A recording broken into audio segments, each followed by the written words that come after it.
Yeah, viewers all over the world. For some of you that are seeing me for the first time, Ogbuefi Ezeana ugochitubelu na Oraifite, I'm an ancient high priest. Bụrụkwazi onye isi nchụaja na ugochitubelu ọdịnala temple. Anyị na-agba afa mi name. Bụrụkwazi ọrụ mmụọ dị iche iche. Bụrụkwa onye isi nchụaja na ọdịnala Restoration Evangelical Mission. Bụrụ onye mgbasa ozi ọdịnala Igbo. So you can call me a priest or an evangelist. I will answer. My mission is to help people live better life. N'ụbọchị taa n'oge awa nke eziokwu isiokwu anyị ji wee bịa bụ out of life, Iyi-Uwa. Ana m achọ ịkọwara gị na ihe ị hụrụ n'ụwa mbụ gị,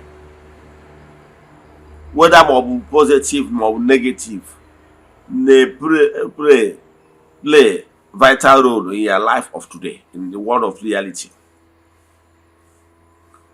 Ụfọdụ na-akpọ ya iwosh. Okwu ekwucha ṅụọ iyi. Ike dị n'okwu ọnụ. Maka na okwu ọnụ ka Chukwu Okike ji wee kee ụwa. And echefu na gị nwa bụ mmadụ bụ mmụọ ka ị bụ. You have the powers to create and procreate and recreate. Genesis chapter 2. Eya afọ ebe okwu ya. Na-enyere unu dominance over the entire creation in the world, on earth, to dominate, to create and procreate and recreate. So ike dị n'okwu ọnụ a. And before the mouth speaks, is out of abundance of the heart the mouth speaks. So ihe anwa ibu n'obi na-ponder over it, ihe anwa na-echughị ụla, ihe a na-ewute gị maọbụ ihe a na-enye gị obi aṅụrị, o juzie gị ọnụ, iwe kwupụta ya. Ike dị ya.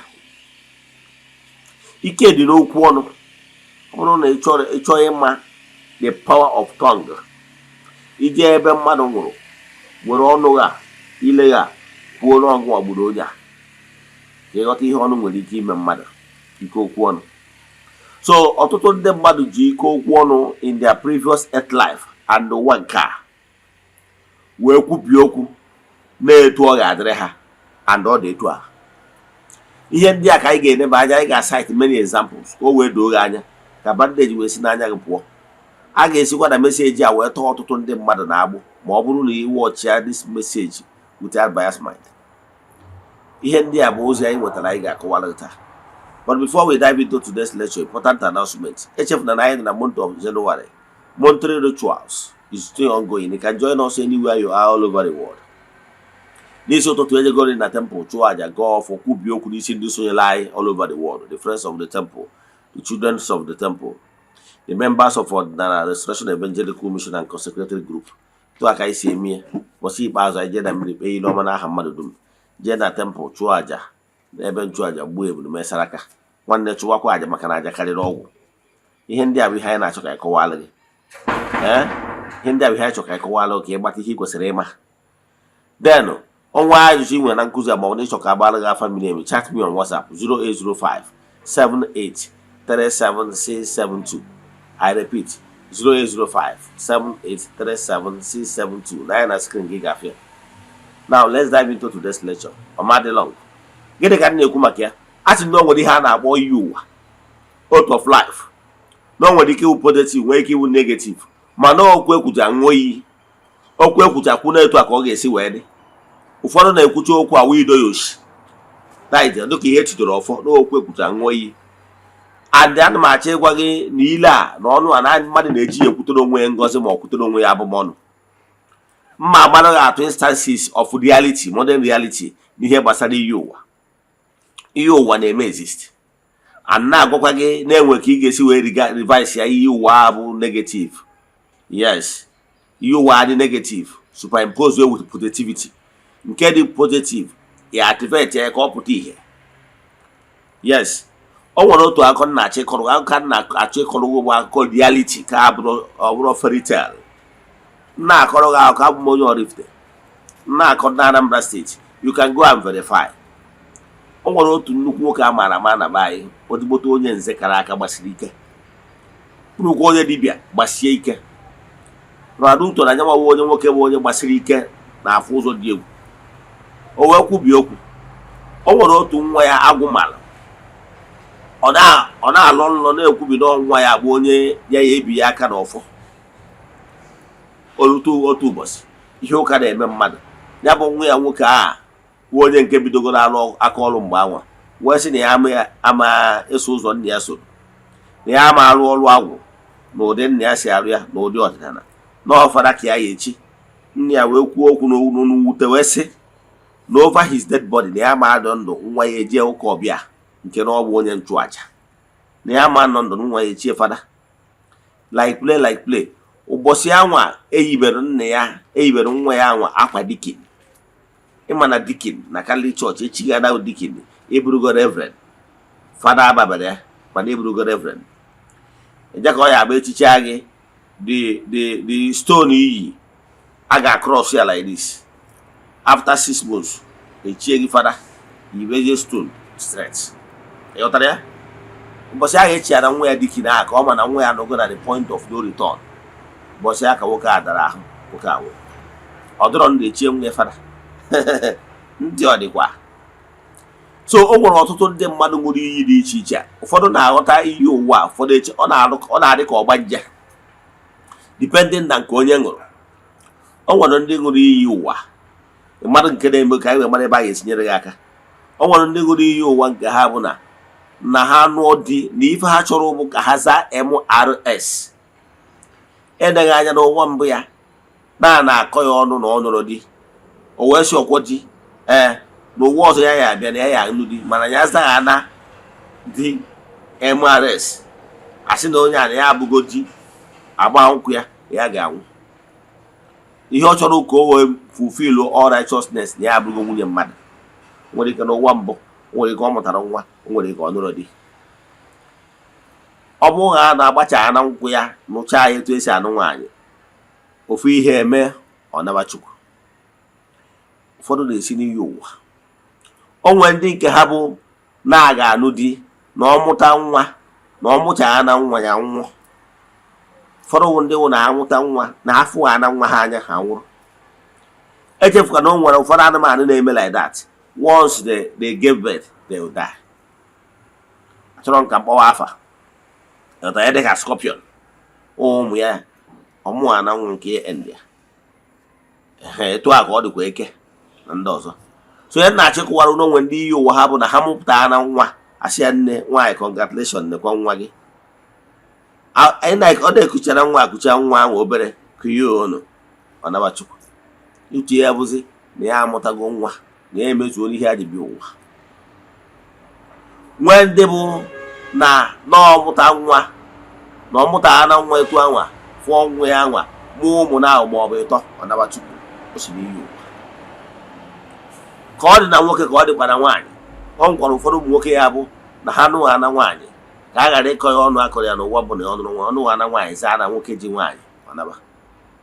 Ụfọdụ ụwa amụcha ma a ya azụ ya azụ. Ụfọdụ si n'iyi ụwa.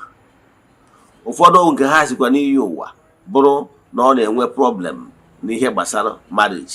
O nwere ike na-enwe nwoke bụrụ nwaanyị ọ na-eme ọnụ ọpụta esogo mfụ nwaanyị nugoro di 4 times. Ọnụ ọpụta. Mana ọtụtụ ihe na-eme n'ihe niile a nwere ike ọ bụrụ na ọnya ka o si n'aka mana ihe mkpata ihe ọkpụkpa ga-eme onye anwa ọ nụrụ nọgide omekawa ya ofu ihe. Ọ dị na nwoke dị na nwaanyị. Ọ bụrụ na onye dị etu a ọ bụrụ na aka ọrụ gị ihe serena ifu na onye a bụrụ na ọ bụ ajọ mmadụ. Mana ihe ọkpụkpa a na-akpanụ na-abụ oluwa n'oge a n'uto ihe si n'iyi ụwa ma ọ bụ ihe si n'ihe awụ idoro oshi. That is okwu ekwubiri nwụọ iyi yes n'ụwa mbụ ya. Then ọ bụrụ ana na ọnụ anwa patin ya anọgide mee ofu ihe anwa ọ na-asọ. O megha na ofu ihe a esemokwu adị American side wia ka India. Ọ dị na nwoke dị na nwaanyị. Mana until n'ịgbawa afa nwee revelation ihe awụ ihe anwa ọ ṅụrụ n'iyi wee reverse ya dịka nsi kọwara gị na mbụ agwara gị n'iyi ụwa nwere negative nwee positive and the nke can be reversed or activated. Na ọ bụrụ nke dị negative, i-reverse ya maka na okwu ọnụ ka Chukwu Okike ji kụọ ụwa, okwu ọnụ ka ị ga-echukwuwasị ya.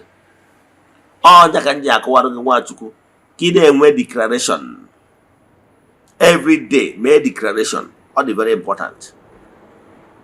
Ma na enweziri some ya bụ ọ bụrụ na nke dị n'iyi ụwa, o nwere ihe ndị ọzọ a ga-eme, o nwere ọrụ a ga-alụ,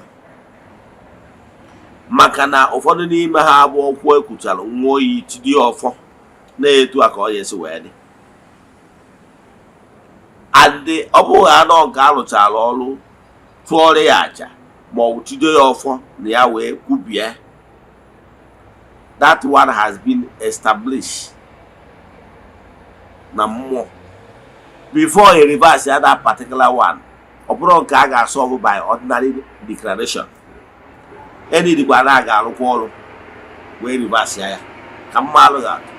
O nwere ọrụ ọ ga-abụ ọrụ ọ bụrụ na ịrụọ ọrụ dị negative, ịlụcha ya gbachie key.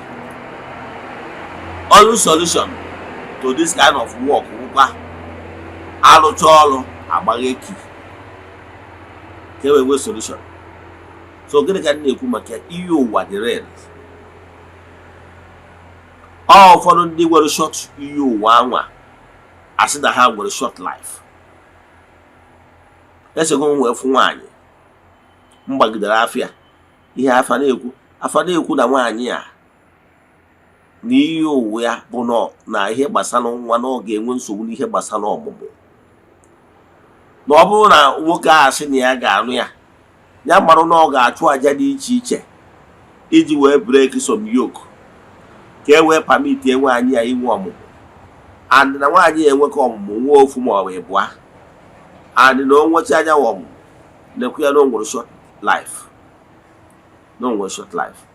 So ọ bụrụzie na o ruo oge dị chọrọ ịnụ nwaanyị dị etu a, ị maa na ike aja ga-adị gị na a ga-achụ aja lụọ ọrụ dị iche iche ka o wee nwee ike mụọ ngwa n'elu ụwa, and ka e wee nwee ike wee mee ihe kwesịrị ime. So etu a ka o si wee dị n'ụwa. Gịnị ka m na-ekwu maka ya? Ihe m na-ekwu maka ya bụ na enwere ihe bụ Iyi-Uwa. Ọ bụrụ na agbagodogodo gị afa gbata Iyi-Uwa gị na ị nwere short life, enwere ihe a ga-eme ka e wee prolongụọ ya tụ onye maara anya ka esi alụ ọrụ ụdị ọrụ a. Ọ bụrụ mmadụ niile a ga-agba onwe dị na ya prolongụọ life. Enwere series of etu esi arụ ya. Then nke a bụ ofu.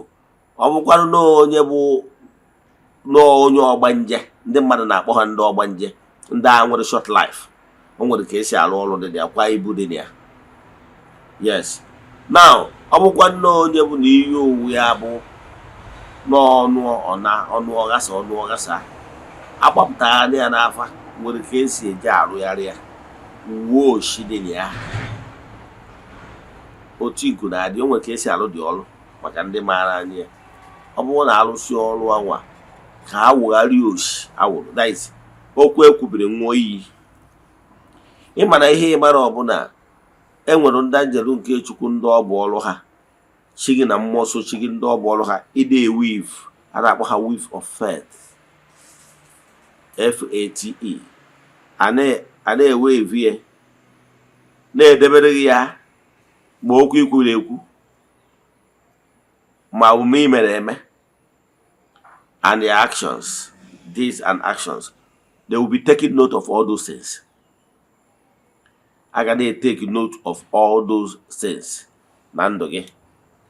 I can take note of all those things. So gịnị ka na-ekwu maka ya? Iyi-Uwa dị real. Ọ bụkwa na onye nwere Iyi-Uwa na ọ ga-edu ude na ọ bụ onye akpọrọ ọrụ, ị nwere problem. Any dịrị activate Iyi-Uwa ya nwa n'oge ọrịa ruo,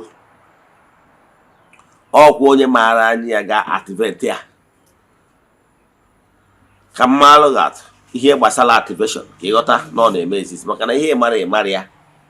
O nwere onye a na-akpọ David. Young David bụ onye akpọrọ ọrụ, mana dịka nsikọwa bụ na nkụzi gbasara onye ndị akpọrọ ọrụ, o nwere ndị akpọrọ ọrụ of leadership, o nwere ndị akpọrọ ọrụ n'ụdị dị iche iche. David akpọrọ ya ọrụ ka ọ bụrụ onye ndu obodo ya bụ Israel ka o wee duo ha ọfụma. Mana David mgbe a gwara onye ama Samuel ya jee na agbụrụ Jesi ka o jee na agbụrụ Jesi ka o jee anoint ya mgbe ya onye nke echuzuworo dịka onye a ga-ejikwara ngwa ọrụ. Mgbe o jee na agbụrụ Jesi kpọpụtara ụmụ ya bido na Levi, bido na ndị isi, kpọpụtasị ha ncha niile. Akpọpụtacha ha, onecha ha anya nwere nke ọ for the star of light na forehead. Nwere nke ọ fụrụ ya, onecha ya fụ na onwere onye ọ for that star of leadership ndị akpọrọ ọrụ na-ebu. O wee jụọ nwoke si ya, ụmụ ọgwụna, maka na I couldn't find the one a gwara m maka ya n'ebe a. O wee sị ya na o nwere nwa nke ntọntọ, one small one jere kpụpụ atụrụ, ọ sị je kpọọ that one. Mgbe the young David bịara, ọ fụ the star of called one stars na-egedege iri, o wee sị nọ nka, o wee anoint ya. Ịma the meaning of anointing? Mgbe ahụ anointed aka activated that ihe anwa ọ nwụrụ n'ụwa ya, mkpebi anya na ụmụ mmụọ kpebiri na ọ ga-adị oturu odi, na ọ ga-adị nnekwu, na ọ ga-adị great. Then n'oge ọrụ ya elugo, ọnya maka agha anointichara ya. E wee ruo mgbe ndị ilo ndị be ha bịara dotere ha ọgụ, o nwere onye nwere ike ifesi Goliath, that little David, because na ọ bụrụ onye etere mmanụ, onye megara activate power dị ya n'ime, o wee jee nya wee wee mmeri. So a na-eme activate the story of Jesus na mmiri ebe e mere baptist, ebe e mere baptism by John the Baptist. Okay, na the story ihe mere oge a sị na mgbe e mechara baptism olu wee daa na ọ bụ nwa ya ọ fụrụ n'anya ga-ege ntị. A na-eme activation. So na-akpọrọ ọrụ is one thing, whether ma onye ọ bụ ọrụ ya nwere dị ikikere o mere ga activate. O kwubiri okwu n'isi gị wee kwuo na oge ọrụ gị elugo gị ji dominate ya, shine na-aga n'olu gị na mba dị iche iche. Ọnya ka o ji dị mkpa na ị ga-enwerịrị mentor, ị ga-enwerịrị a spiritualist, ị ga-enwerịrị a spiritualist na-afụ maka gị, spiritual director. Ọ dị very important. Ọ bụrụ na ị nwere ọkụ ị na-ese n'elu mmiri, ọ ga-enwerịrị altar that speaks for you. Ka nkwụsị ebe a, ịnwe ajụjụ na nkụzi a, ihe nkọwara gbasara Iyi-Uwa na ihe ị nwere ike ime, chaatị m na WhatsApp. Nọmba m dị na screen gị, 0805-7837-672. I repeat, 0805-7837-672. Let us pray. Anywhere you are, just believe by faith. Ekwem na Chineke. Ekwem na ọ dị ihe siri m ike ka Chineke na-apụghị izi m ụzọ m ga-esi lụwo ya n'ihi na ọ masịrị ihe niile. Obi m siri ike na Chineke meworo m ya. Ya gazie. May the blessings of Chukwu be with you all. May you be protected. May you be blessed now and forevermore. Ya gazie, udo dịrị unu.